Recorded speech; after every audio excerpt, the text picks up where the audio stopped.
My name is Cian Parry and I was one of the many activists and organisers of the two climate strikes on the 15th of March and the 24th of May.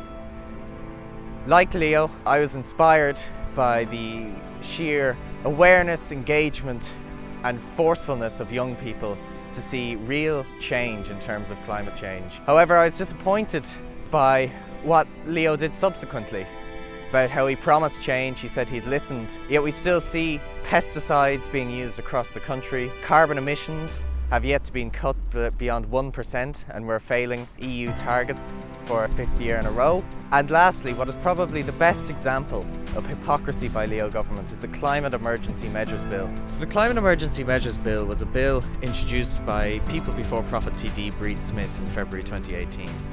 What the bill did was that it banned gas or oil exploration in Ireland. Ireland would have been the fifth country in the world to do this after countries like France and Canada. This bill was debated and passed in February 2018 despite Fine Gael and the government voting against. The bill was then given a go-ahead by the government as a non-money message bill, so this effectively meant that the opposition could pass it without authorisation from the government. In July 2018, the bill went on to the second stage. This committee heard from scientists, academics, energy experts, as well as opponents who came from the oil and gas industry. In the end, the bill was tied. 6 TDs voted to move a report onto the third stage, and 6 TDs voted against doing that.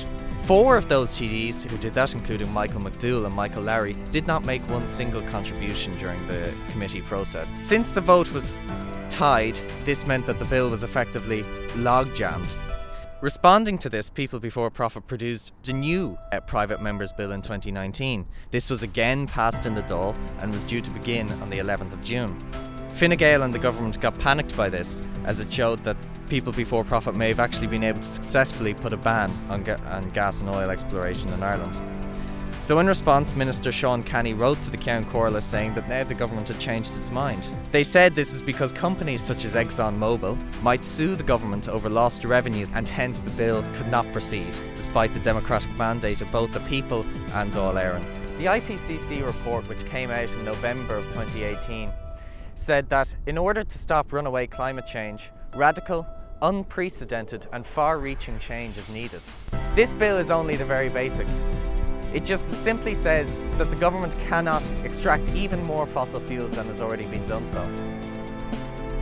Scientists say that we need 80% of fossil fuels to stay in the ground if we are interested in keeping human civilization throughout the next century. The lack of action from our government is criminal. But we know that the only way that we can defeat the government, or that we can take the radical climate action that is needed, is through people power and protest. We need everyone out on the 11th of June, first of all, to protect this bill, and also on the 20th of September in what will be a global general strike